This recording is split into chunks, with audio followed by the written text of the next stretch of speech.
programa Outras Palavras, um oferecimento Sindiúti MG, Sindicato Único dos Trabalhadores em Educação de Minas Gerais. Olá, neste programa destacamos: educadores e educadoras tiram deliberações importantes durante o Congresso do Sindiúti. Desde 1532, a instituição que vai influenciar todas as outras, a família, a escola, a justiça, a política, a economia, é a escravidão. Educação sem LGBTfobia, educação e igualdade racial. Passa pelas lutas e movimento LGBT, mas passa também pelas lutas no âmbito da educação, no mundo do trabalho, na saúde. E aí é fundamental que essa luta seja travada no âmbito da educação, na construção de uma educação sem LGBTfobia, contra a educação sexista, em defesa de um Estado laico. Educação em Debate. Veja agora os principais momentos do 11º Congresso Estadual do Sindiúti. O professor da Universidade Federal do ABC, Gessé Souza, durante o 11º Congresso Estadual do Sindiúti em Belo Horizonte, comparou o capitalismo ao tráfico de drogas. O que acontece no nosso capitalismo é que é o aviãozinho do tráfico, o cara que está na boca do caixa, ou seja, é o político, né? As malas que a gente viu, é os políticos recebendo para fazer um trabalho. E para fazer um trabalho para bancos, para intermediação financeira e para oligopólios. Tá? Ou seja, enquanto a atenção da polícia nunca é para o dono da boca de fumo. Esse nunca é preso. Do mesmo modo, a Lava Jato nunca prende, né, a boca de fumo, que é a intermediação financeira. Tá? De que modo isso se dá? Ora, isso se dá seja por mecanismo de mercado, a taxa de lucro aqui, nossa, ela é 2, 3 vezes maior do que em outros lugares. A gente tem os juros aqui sem nenhuma razão, são os maiores juros do mundo, isso está embutido em tudo que a gente compra, isso vai para o bolso de meia dúzia, isso é uma extraordinária bombeamento de recursos da população como um todo, para um pequeno grupo rentista, tá? Ou seja, que são os proprietários do mercado, tá? E nós somos imbecilizados, essa é a verdade, nós somos feitos de imbecis, tá? É por essa ideia onde a gente acredita que o bode expiatório, tá? Está no Estado, está na política. O único grão de verdade que essa assunção tem é que se rouba também no Estado, obviamente, né? Mas é um roubo, né? É um roubo dirigido pelo mercado, é um roubo quantitativamente sem comparação com o que acontece no mercado. E ao falar da Lava Jato e do mercado rentista, citou cifras milionárias que alguns bancos recebem como isenção fiscal, o que poderia, segundo ele, até ser enquadrado no rol das corrupções passivas. Se a gente pegar a Lava Jato, né, a Lava Jato recuperou 1 bilhão 600 milhões aos cofres públicos. Se a gente for comparar uma isenção, quando isso foi anunciado, uma semana antes, o Itaú tinha tido uma isenção fiscal suspeita de 25 bilhões. Tá? A isenção fiscal de 1 trilhão para empresas petrolíferas. Vamos fazendo as contas, né? São trilhões no mercado, que a gente não chama isso de corrupção, porque esse pessoal comprou 400 deputados para transformar em lei tudo isso, né? Aí nós somos imbecilizados, enfraquecidos, ficamos hesitantes, né, por conta desse tipo de leitura. Esse tipo de leitura, esse tipo de ideia, portanto, né, ele está fazendo o quê? Ele não é de nenhum modo, ele não esclarece quais são as questões nacionais mais importantes. Ele distorce os fatos, né? Ele vai criar falsos fatos, bodes expiatórios, né, que tem a ver, de um modo muito interessante, com uma espécie de continuação da República Velha, que era o que essa elite tinha. Ela tinha um Estado para ela, né? Porque ela precisa do Estado para esses mecanismos de se apropriar do orçamento público, para pagar uma dívida pública que ela, em grande medida, é uma fraude. Quem estuda sabe disso, tá? Isenções fiscais, etc. Por isso que a elite precisa do Estado. E por isso que a elite financeira precisa demonizar o Estado.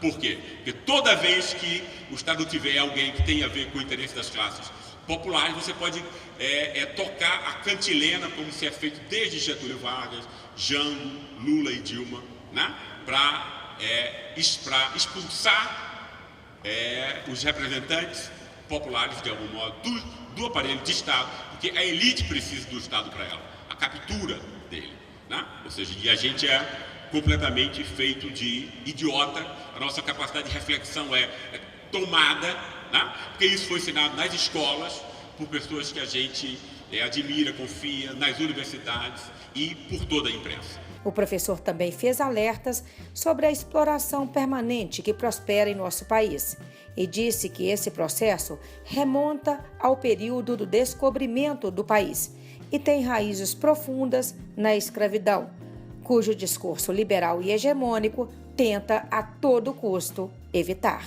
Desde 1532, a instituição que vai influenciar todas as outras, a família, a escola, a justiça, a política, a economia, é a escravidão. Esse é o tema que o discurso liberal hegemônico no nosso país quer evitar que a gente toque, né? E aí o fato é, como você evita tocar nesse fato,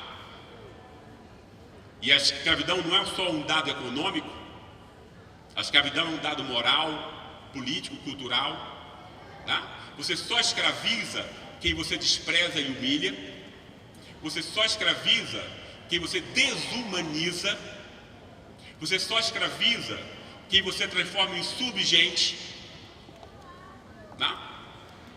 Como a gente nunca percebeu a escravidão como a nossa grande questão, como a base de tudo que a gente vive hoje em dia, a escravidão continua.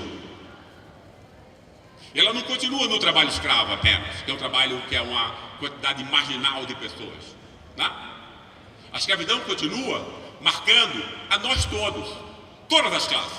E por que a escravidão continua?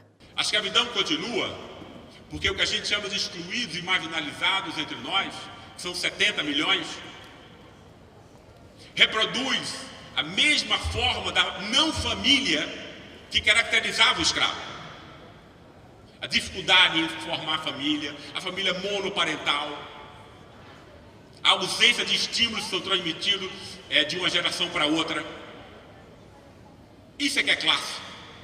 A classe social não tem a ver com a renda. É outra mentira, como essa mentira de que a grande questão brasileira é a corrupção do Estado.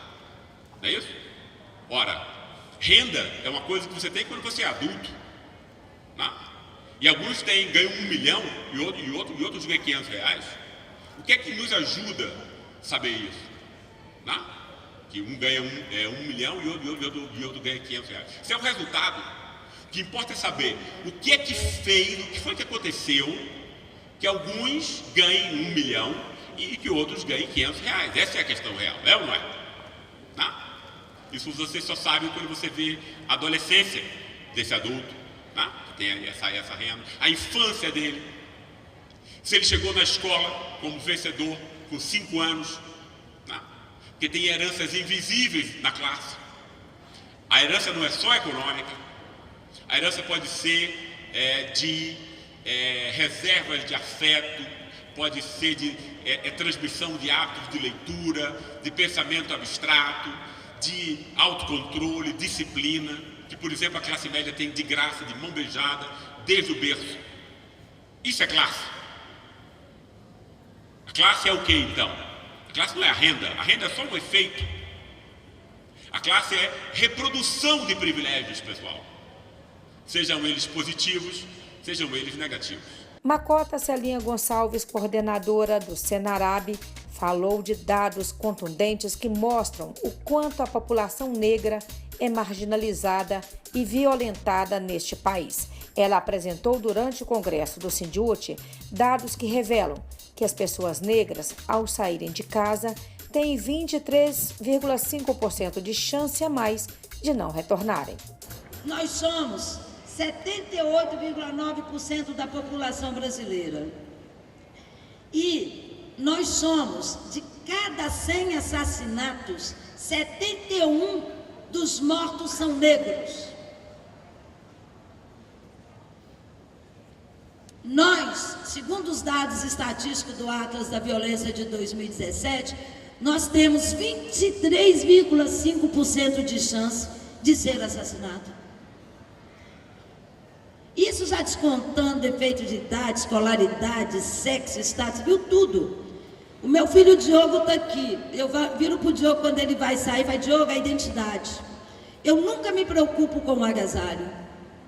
Eu me preocupo com a identidade, porque o Diogo, quando sai na rua, ele tem 23,5% de chance de não retornar. Eu estou falando enquanto mãe. E isso me diferencia dos filhos de vocês que não são negros. Isso faz o meu filho diferente dos seus. Eu, quando chego em casa e olho no quarto que está deitado, ajoelho, rezo, agradeço. Isso, o meu filho não tem o mesmo direito do de vocês, de frequentar a noite, de ir numa balada, de se divertir. Porque enquanto ele está lá se divertindo, eu estou aqui tremendo de medo. E isso nos faz diferente de vocês. E nós, mulheres negras, também figuramos como vítimas persistentes dessa violência racial.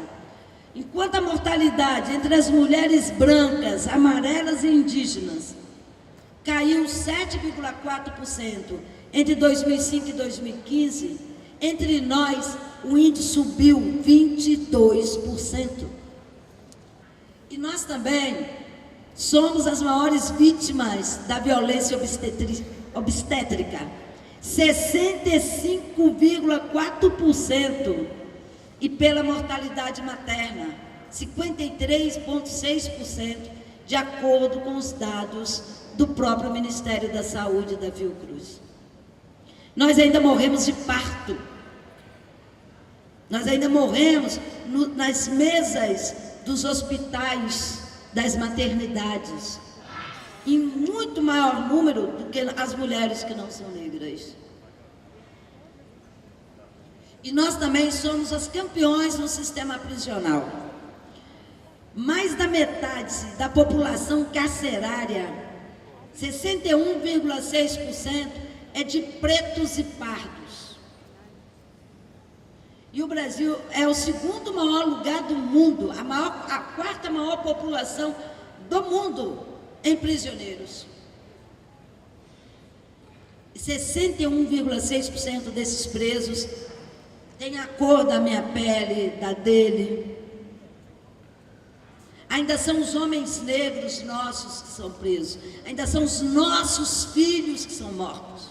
E quando se caminha para a literatura, qual é o cenário em que a pessoa negra se encontra? Na literatura, nós também não temos muito boa representação, não. 10% dos livros brasileiros publicados entre 1965 e 2014 foram escritos por negros.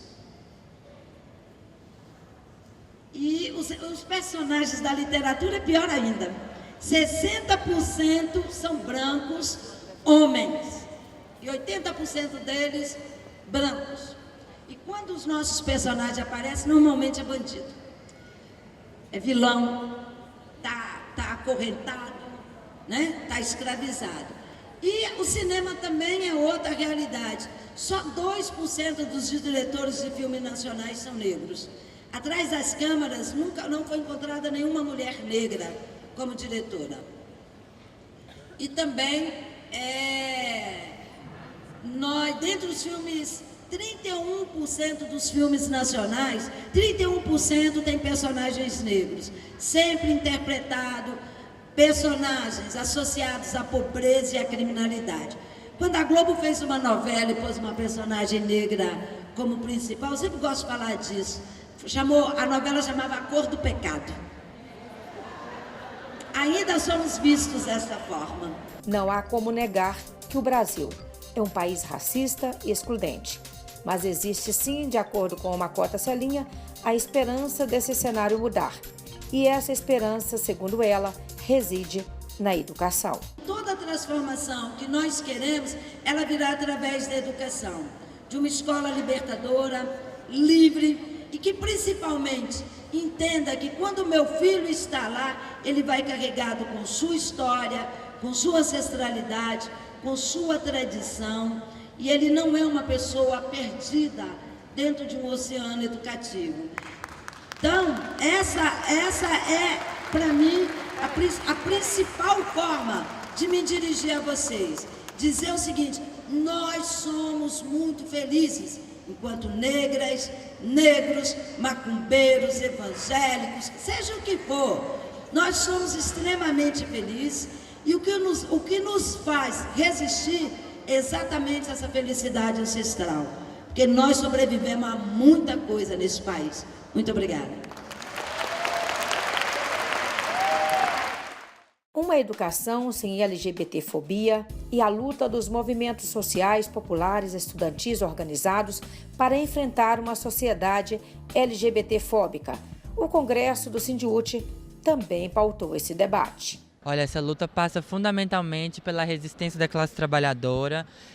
São LGBT pobre, negro, das periferias que estão sofrendo esse recrudescimento do golpe, fundamentalmente, né, com o crescimento de assassinatos LGBT no último ano, 2017, bateu recorde e colocando aí mais uma vez o Brasil como o país que mais mata LGBT.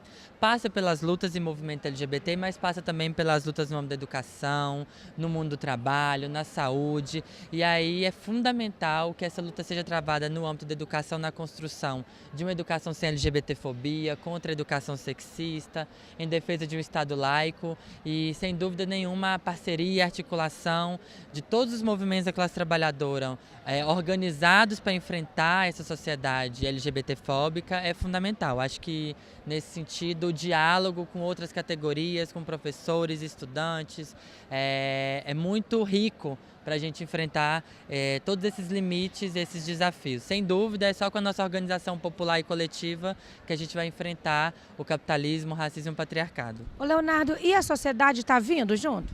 Eu acredito que nós temos tentado mudar um pouquinho essa história, de que a sociedade está isolada, de que o povo não está debatendo.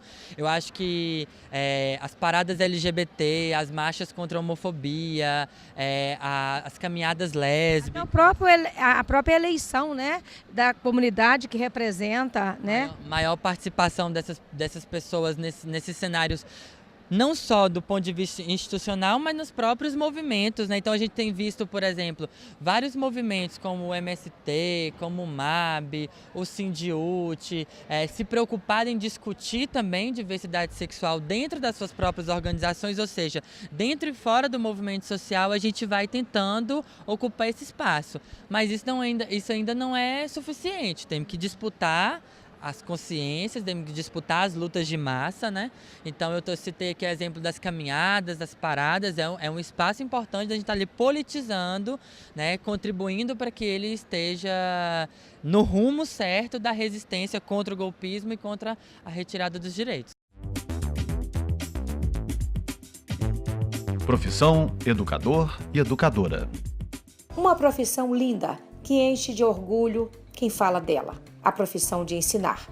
Ser um professor, ser uma professora, fazem brotar o sorriso no rosto daqueles que escolheram esse caminho, sempre ao dizer por que fizeram essa opção. Mas é cada vez mais raro encontrar jovens fazendo essa escolha. A falta de valorização profissional, os salários baixos, a carreira pouco atrativa, revelam dados estatísticos baixíssimos no Brasil. Apenas 2% dos estudantes do ensino médio buscam o magistério como caminho. Em países como Japão, Finlândia ou Coreia do Sul, ocorre exatamente o inverso, já que nessas comunidades a atividade conta com a valorização profissional e também com o reconhecimento social. Em Minas Gerais, há mais de 10 anos, os profissionais da educação lutam pelo piso salarial, que vai trazer mais dignidade ao segmento educacional. Mas, mesmo diante de tantas dificuldades, há jovens que ainda fazem do magistério uma profissão. Eu escolhi ser professor porque eu acredito que através da educação a gente consegue mudar a sociedade, mudar esse Brasil, e principalmente porque eu optei por estar em contato com a juventude, né? A juventude que está na sala de aula se formando, é ela que vai construir o Brasil do futuro, né? Então é fundamental nós estarmos construindo desde já esse Brasil novo junto com a juventude nas escolas. Escolhi a educação porque eu acredito que a educação transforma o mundo e o mundo é transformado pela educação. Cada vez mais desanimador eu vejo isso porque na minha cidade eu sou presidente da Associação dos Estudantes Brasileiros de Minas e a cada 10 ex-alunos meus, somente um ingressa na área da educação, justamente por causa dos salários baixos e falta do incentivo do governo estadual.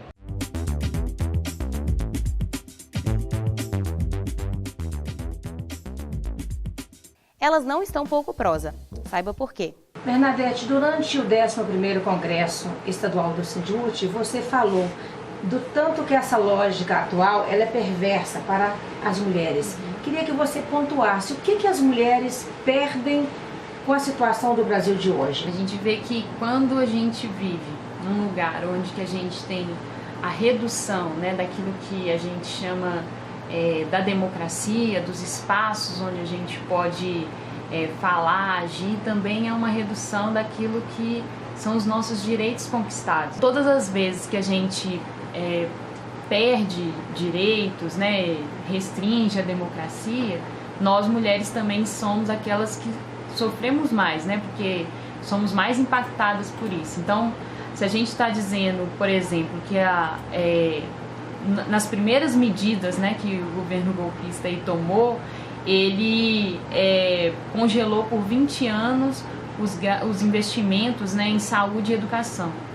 Isso para as mulheres tem um peso muito grande, assim, porque quando não tem educação pública, quando não tem saúde pública, né, quando a gente não tem acesso adequado a esses serviços, quem é sobrecarregado ainda mais com esse tipo de trabalho são as mulheres. A mesma coisa quando a gente tem uma possibilidade aí colocada de aprovação de uma reforma da Previdência, assim, que apesar da gente ter feito muita luta, né, para barrar, a gente sabe que é bem possível que ela retorne para a Câmara depois passadas as eleições, né? Dizer que tem que aumentar, né, a idade mínima para as mulheres se aposentarem é desprezarem essa desigualdade que tem entre homens e mulheres no âmbito do trabalho.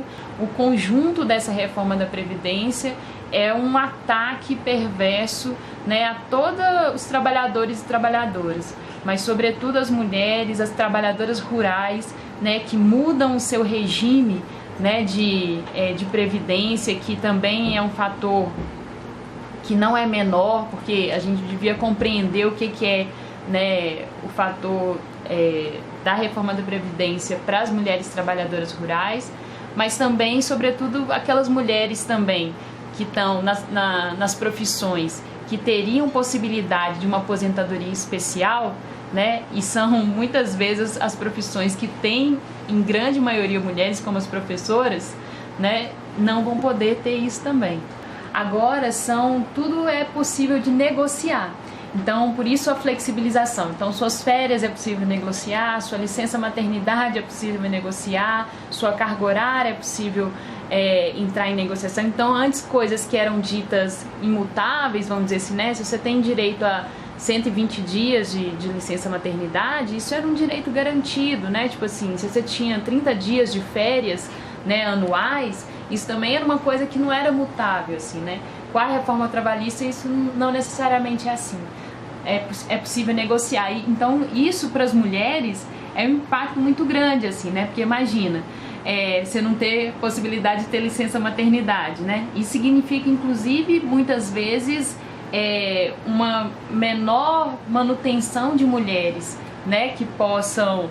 As mulheres mesmo, assim, né? Que há potencial de ficarem grávidas, né? Então, muitas vezes não são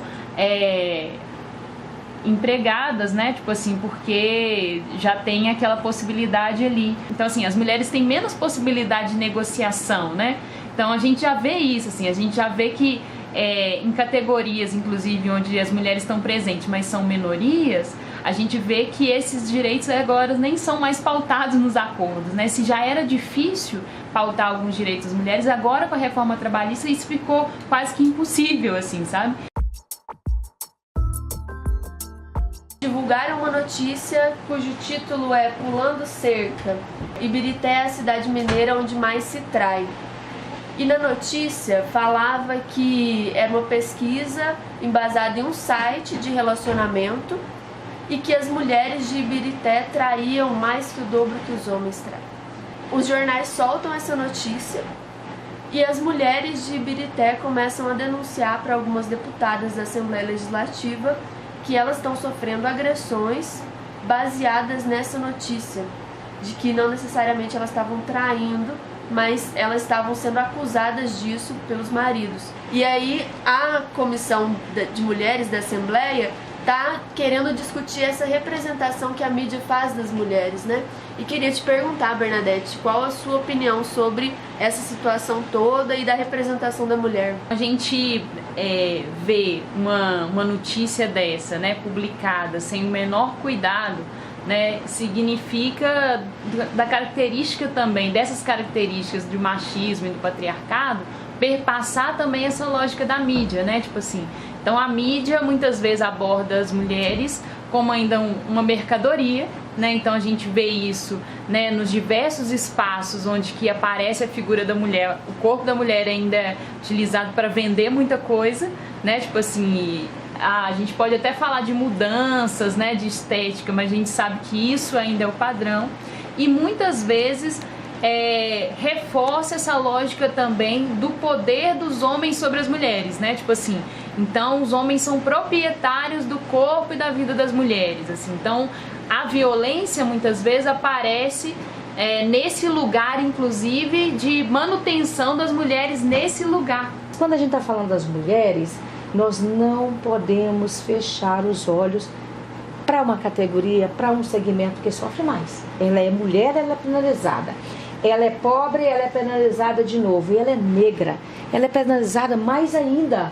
Não é assim, Bernadette? Aqui no Brasil, né, por termos vividos, né, um período de escravidão, né, as mulheres negras são colocadas ainda num espaço de maior inferioridade, assim, né?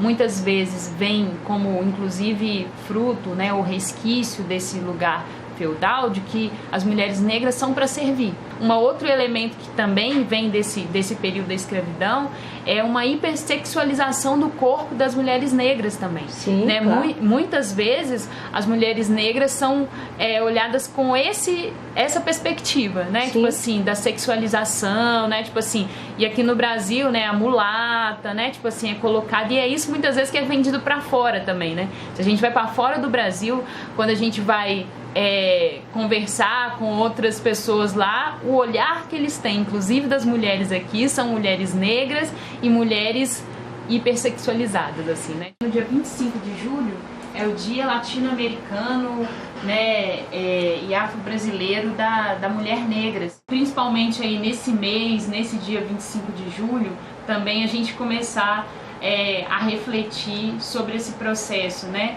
de escravização das pessoas e que exacerba, inclusive, né, com relação às mulheres negras, que muda a forma, não é aquela forma, né, que a gente vê aí nas novelas, né, nos filmes, mas a gente ainda permanece com traços que se referem àquele momento, né? Fique agora com o nosso quadro de humor. Voltaremos no próximo sábado. Até lá!